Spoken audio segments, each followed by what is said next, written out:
This is a story about Duncan the narrow gauge engine.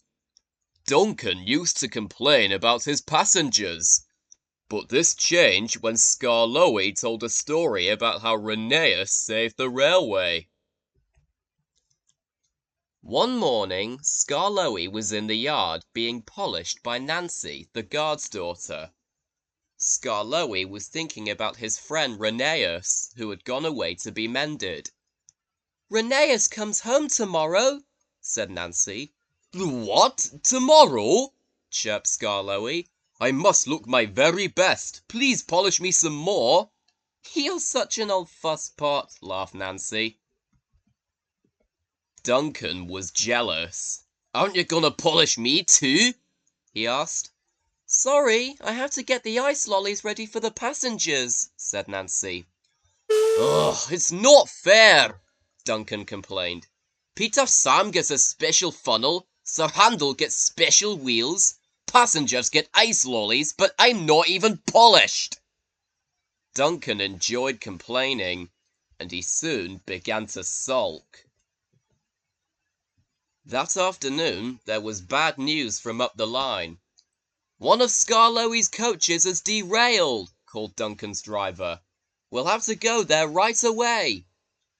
Duncan took the workmen to sort out the mess. "All this extra work," he grumbled. "It wears an engine out." The derailed coach was in the middle of the train, so Skarloey had gone to the top station with his front coaches. Duncan brought the rear coaches home. He sulked all the way back to the station. "I get no rest, I get no rest," he muttered. He arrived back just in time for his own 4 o'clock train, but he was sulky and wouldn't move. "Come on, we're keeping our passengers waiting," his driver reminded him. At last, they set off.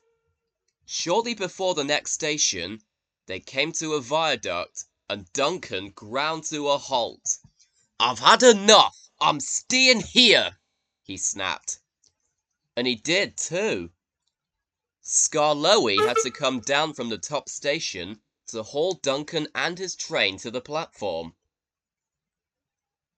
The passengers were furious. They burst out of the train and told the drivers, the firemen, and the guard what a bad railway it was. Duncan was still sulky. "Why should I have to work hard just to pull silly old passengers?" he asked. But no one was listening to him. The thin controller was waiting for Duncan at the sheds.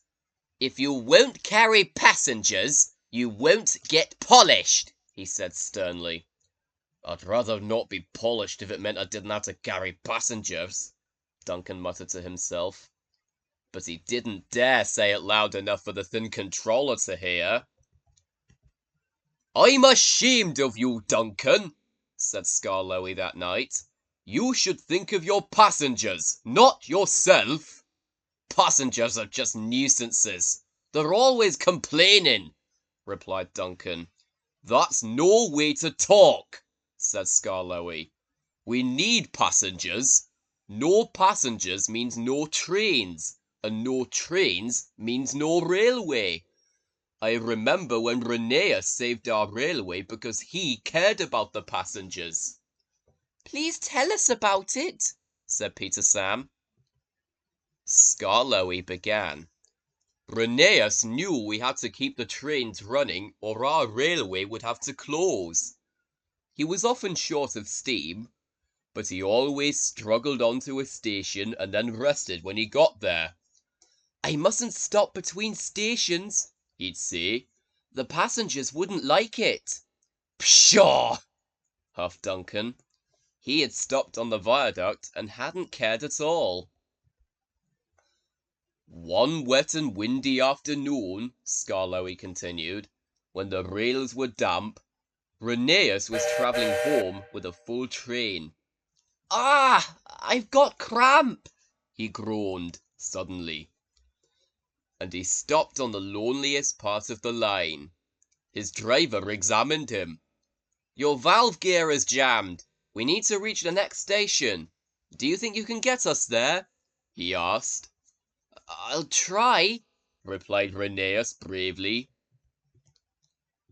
So the thin controller sanded the rails, some passengers pushed from behind, and Rheneas jerked and began to move forward.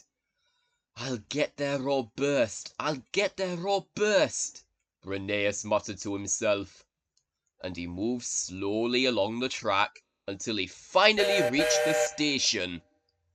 Thank you for getting us home, the passengers said. We'll all tell our friends that this is a really fine railway. And so you see what a brave engine Rheneas is, said Skarloey to Duncan. Thank you for telling us about him, whispered Duncan. I was wrong. Passengers are important after all. The next day, Rheneas came home. The engines greeted him with a chorus of whistles. But the loudest whistle came from Duncan, who decided he would always put passengers first from then on.